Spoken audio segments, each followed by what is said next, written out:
खबर नीमच से है, जहां पर नीमच में भी जीबीएस संदिग्ध मिलने से आधी रात को प्रशासन जिला अस्पताल में अलर्ट हो गया। जीबीएस को देखते हुए उससे निपटने के लिए तैयारियां शुरू कर दी गई हैं। तुरंत इस संक्रमण को रोका जाए, इसके लिए स्वास्थ्य अमला अलर्ट कर दिया गया है। नीमच शहर में एक संदिग्ध मिलने की सूचना है, जिसे आइसोलेट किया गया है। कलेक्टर हिमांशु चंद्रा सहित सारे अधिकारी अस्पताल पहुंचे और ट्रामा सेंटर सहित कई वार्ड देखे। साथ ही शिशु वार्ड को भी चेक किया गया। तुरंत अगर कोई मरीज आता है तो उपचार शुरू कर दिया जाएगा। मौके पर एडीएम बीएल कलेश, एसडीएम संजीव साहू, नायब तहसीलदार दुर्गा बामनिया आदि कई लोग मौजूद रहे। क्या कुछ मेन तैयारी की जा रही है, क्या कुछ कहेंगे? सबसे पहले तो जो मनासा में आउटब्रेक हुआ है जीबीएस का, उसी के तारतम्य में एक तो पूरा जिला प्रशासन के साथ पूरा स्वास्थ्य विभाग अलर्ट है। डेली हम लोग घर घर जाके सर्वे कर रहे हैं, उन बच्चों की लाइन लिस्टिंग कर रहे हैं जिनके अंदर भी किसी तरह के सिम्टम्स मिल रहे हैं। प्रिकॉशनरी हम लोग एक्टिविटी ये कर रहे हैं कि किसी को बुखार भी है, किसी को जुकाम भी है, पेट दर्द है, या फिर जिसको डायरिया है, डिसेंट्री की भी समस्या है, उनको भी हम लोग लाइन लिस्ट करके उनकी तत्काल उनकी दवाइयाँ चालू कर रहे हैं, उनके फॉलोअप्स चालू कर रहे हैं। इसी के साथ साथ जिला अस्पताल में जैसे एसएनसीयू है, पीआईसीयू है या फिर ट्रॉमा है, उसमें भी अगर कोई हमारे पास पेशेंट आ रहा है तो उनका यहीं पे तत्काल चेकअप कर रहे हैं। ये देखा जा रहा है कि क्या जीबीएस के कोई सिम्टम्स आ रहे हैं, नहीं आ रहे हैं, उनकी जो स्थिति है उसको मॉनिटर किया जा रहा है। और ये भी देखा जा रहा है कि यथाउचित इलाज मिले हमारे जिला अस्पताल में, और जिसको हायर अथॉरिटी या हायर जो हमारी फैसिलिटी होती है, जैसे इंदौर का मेडिकल कॉलेज है, वहाँ पे जिसको भेजना है वहाँ पे भेजने की भी व्यवस्था की जा रही है। सर, अभी किस तरह का स्पेशल वार्ड भी बनाया जाएगा और ऑल ओवर जिले में संक्रमित की बात करें तो क्या कुछ स्थिति है सर?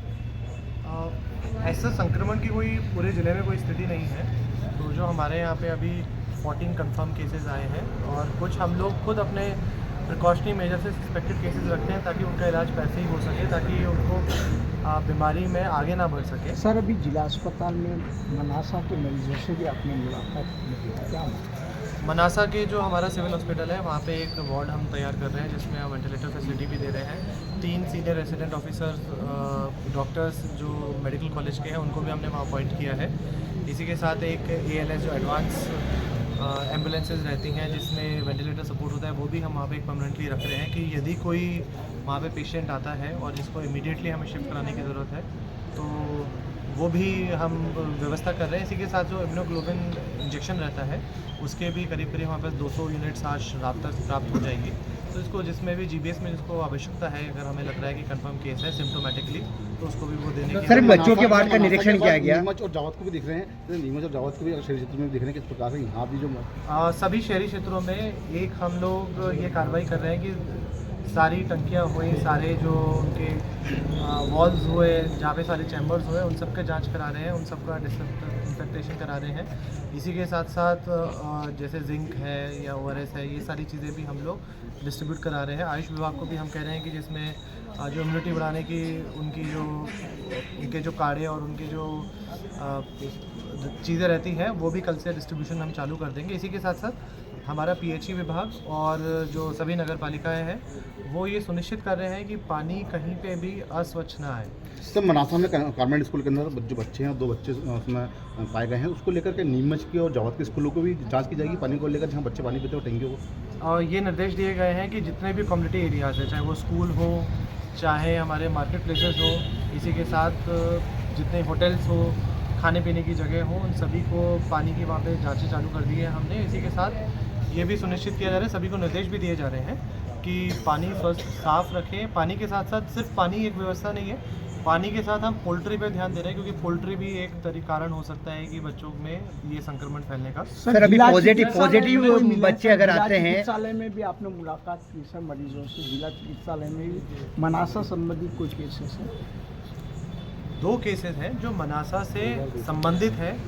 उसमें कंफर्म नहीं है कि जीबीएस ही उसमें है, पर यह है कि एक को बुखार है, एक को मतलब 2 जनों को बुखार और ये जो डायरिया की समस्या है, बट जीबीएस संबंधित है, ये भी कंफर्म नहीं है। सर, अभी जो पॉजिटिव केस आ रहे हैं, उनके लिए कितने इंजेक्शन की व्यवस्थाएं हैं और क्या कुछ तैयारी है प्रशासन की? आप शिशु वार्ड में भी गए हैं अभी आप? अभी हमारे पास IVIG के हमारे पास करीब 210 यूनिट के इंजेक्शन है जो रात तक उपलब्ध हो जाएंगे, और व्यवस्था हमारी समुचित है। और मैं यही कहना चाहूँगा कि प्रिकॉशन इसमें जितना अर्ली डिटेक्शन हो सके, जितने जल्दी सिम्टम्स पकड़ के उनका इलाज चालू हो सकता है, उसमें फिर जितना जल्दी इलाज चालू होता है उतना ही जल्दी बेहतर रिकवरी हो जाती है। और इसमें जो मॉर्टेलिटी है वो बहुत ही कम है।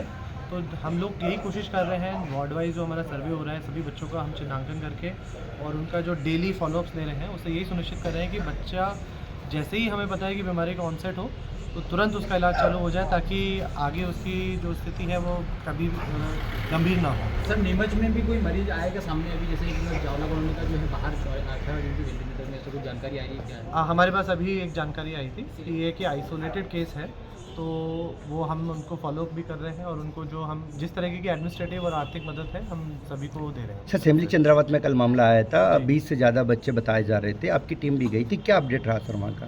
असेंबली चंद्रावत में पॉइंट आया था कि पानी का सप्लाई है वो गलत है, ख़राब आ रहा है, परंतु टीम के द्वारा देखा गया ऐसी कोई स्थिति नहीं है जैसा कि भ्रामक जानकारी या भ्रामक वीडियो बना के जो दिया जा रहा है। उसमें हमने जांच कराई तो पाया गया कि किसी व्यक्ति के द्वारा भ्रामक रूप से जो आखिरी में जो टंकी के नीचे जो थोड़ा सा मडी वाटर रह जाता है उसी का वीडियो बना के सबकी जगह उन्होंने फैलाया ऐसे। और वहाँ पे ये भी हमने चेक किया कि कितने बच्चे ऐसे कोई बीमार तो नहीं आ गए, तो हमें पता चला है कि 1-2 बच्चे ऐसे हैं जो कि रेगुलर तरीके से बीमार हुए हैं। सर, भय भ्रम और डर की स्थिति है कहीं ना कहीं, उसके लिए आप जन सामान्य को किस तरह की अपील देंगे या संदेश देंगे सर? मैं सभी से ये कहना चाहूँगा कि इसमें भय की स्थिति उत्पन्न ना करें और अपने को भय से निकाल कर ये देखें कि आपके बच्चा जो है उसको जो सिम्टम्स ये है कि आपके लेग्स हैं वो वीक हो रहे हैं, वो पैरालिटिक सिचुएशन में जा रहे हैं, सांस लेने में ज़्यादा तो बीमारी समस्या आ रही है। इसी के साथ साथ डायरिया से ऑनसेट होता है, बुखार से ऑनसेट होता है, ये इसके जो सिम्टम्स हैं। तो जब ये हो तो डायरेक्ट जाके आप अपने जो डॉक्टर हैं उनसे कांटेक्ट करें, डॉक्टर्स को दिखाएं और जितना जल्दी इसमें बीमारी का इलाज चालू हो जाएगा उतना ही आसान होगा हम इसमें बच्चे का रिकवर कराना। इसमें एक चीज़ और हमने निर्देश दिया है कि जो पोस्ट रिकवरी, जैसे इसमें क्या होता है कि आपके मसल्स हैं वो वीक हो जाते हैं, तो पोस्ट रिकवरी भी हमने कहा है कि जो फिजियोथेरेपिस्ट की भी ज़रूरत है या फिर कहीं पे पोस्ट रिकवरी हमको न्यूट्रिशन मैनेजमेंट की ज़रूरत है, उसके भी निर्देश दे दिए हैं कि उनका फॉलोअप लेते हुए कि उनकी पोस्ट रिकवरी जो ट्रीटमेंट है या फिर जो भी न्यूट्रिशन मैनेजमेंट है वो भी करें। पूरा स्वास्थ्य विभाग भी यदि कोई किसी भी वक्त अगर हमें मरीज़ की जानकारी मिलती है तो 24 घंटे डिपार्टमेंट अलर्ट है। यहाँ पे यथाउचित हम उनको ट्रीटमेंट देंगे और अगर आवश्यकता होगी तो हमारे पास इतनी एम्बुलेंसेज हैं कि उनको तत्काल रूप से हायर फैसिलिटी में। नीमच से मुकेश शर्मा की रिपोर्ट, TV1 इंडिया न्यूज।